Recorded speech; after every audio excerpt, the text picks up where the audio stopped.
Let's talk about a movie I just watched, Perfume, the story of an unaliver. I saw this film kind of way back when it first came out. It is set in France about a perfumer who can smell very, very well, to the point that he wants to encapsulate such amazing scents that he is taking them from people but unaliving them first. Right from the start, this film definitely gets you hooked because of the way that it just starts, like in the fish market, talking about how pungent the smells are and things like that. And, you know, the mother of Jean the Baptiste, our main character here, is, working at the fish market. She's had several stillbirths, so she thinks that the same thing is going to happen. But the baby is born with this incredible sense of smell, and he decides to choose life because he is so enamored by this sense of smell. He knows, like, from infantry, I guess, that he is meant to be on this earth and to use his powers for good. He's got quite a life growing up in the system, being traded from master to master, doing all these different things until finally he makes his way to a place where he ends up meeting a actual perfumer and is asked to make this new perfume that everybody loves, everybody wants to buy, and he makes it for this guy with zero, he doesn't have a formula, he doesn't measure anything, he's just doing it based off of scent. And like, homeboy's like, wow, okay, this guy really does actually know what he's talking about, and I think I need him to be my apprentice because like my perfume business is failing. Side note, I do love the way that this is narrated, because whenever Jean-Baptiste goes from one area to the next and like whoever has traded him gets like a pretty good deal, they always end up dying after, and they never technically they never say it, they never make it sound like it's Jean-Baptiste, but I always wonder, is he unaliving all of his own bosses and taking like the good stuff that he wants with him? I don't know, it's just a thought that I have about it. Jean-Baptiste takes his time at the perfume center to learn different ways of how to encapsulate smells, initially using a distillery type method, but then he quickly finds out that that is not really the best way to encapsulate smells, and goes to this place that I can't remember the name of right now, that's basically like the perfume capital of the area that he is in. Here's where he learns that layering things and soaking things in animal fat and then getting the scent out that way. So he starts to experiment with this on humans, because one of the most amazing smells he's ever smelled in his entire life comes from a woman that he runs into. He ends up accidentally unaliving her at first, and her scent disappears, so he's like, I need to know how to keep this now. I want this to keep coming.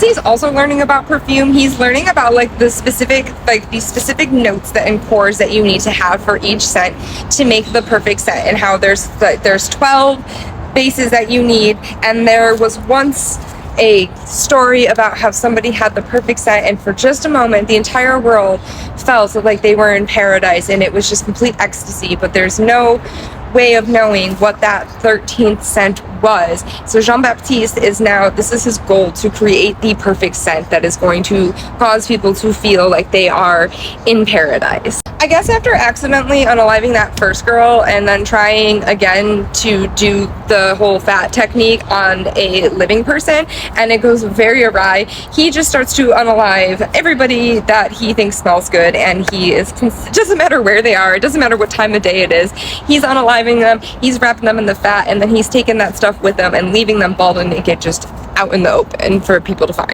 Eventually, Jean-Baptiste does get caught for all of his murders, and they are going to, take him to have like the most terrible death possible because of all of the bad things that he's done.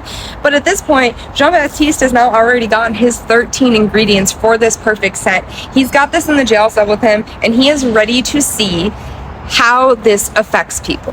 Now, this movie does take a lot of suspension of your disbelief, although I do agree that like scent, taste, all those different senses really do kind of like adjust your mood. So as they're about to take him out as a prisoner, he opens up this perfume, and as they're smelling it, suddenly everyone is so kind to him. They don't understand what's happening. They just feel so good that they're like, this man is innocent. There's no way that it could have possibly been him. And so then Jean-Baptiste actually takes himself to the execution area because he's ready. He gets out of this carriage. He gets on stage. Everyone's like, WTF, like, what is going on? He opens up the perfume again, and the executioner gets down on his knees saying that he is an angel, that he is innocent, there's no way that he could possibly do this because this scent is having such a profound effect on these people. Now, the last like 30 minutes of the movie or whatever is super wild, because after he kind of gets the executioner to not do it, obviously all of the people are like, no, still kill him, whatever. So he sprays it around, he waves the scent in the air, and everybody slowly is overtaken by that. They forgive him. They just feel so perfect by this perfume that they all start to have a big giant we do end up coming full circle here with Jean-Baptiste at the end, where he ends up in his hometown from the beginning where he was born, and he takes out this scent. He's got enough of this left to take over the whole world, to continue doing what he did in Paris and just continue to have people fawn over him and do whatever he wants them to do. But instead, Jean-Baptiste decides that he doesn't deserve to go on anymore. So what does he do? He opens up the rest of his perfume, he pours all of it onto the top of himself, to the point where it is so potent that everyone around him is just gathering and gathering. They want it so badly, they begin ripping him apart, they're eating pieces of him. It is just so grotesque until there's nothing left but his clothing on the ground and just a little bit of his blood. It is freaking wild. I love the cinematography in this movie. There's a lot of really cool shots. The acting is very much on point for me. I think the whole cast and crew does an amazing job in this film.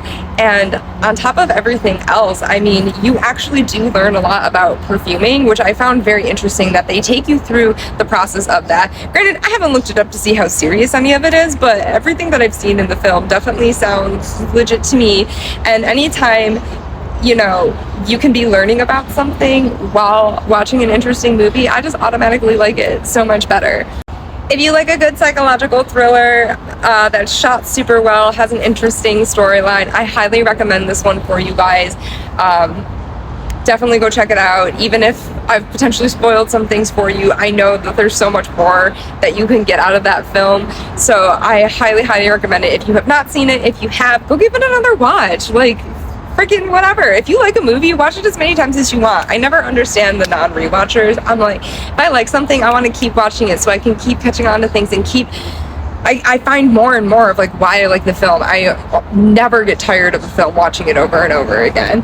So there's my thoughts on Perfume, the story of a, and yeah, go check it out, and I will talk to you guys later. Thank you so much for sitting here with this my little yap session. Mwah. Love you.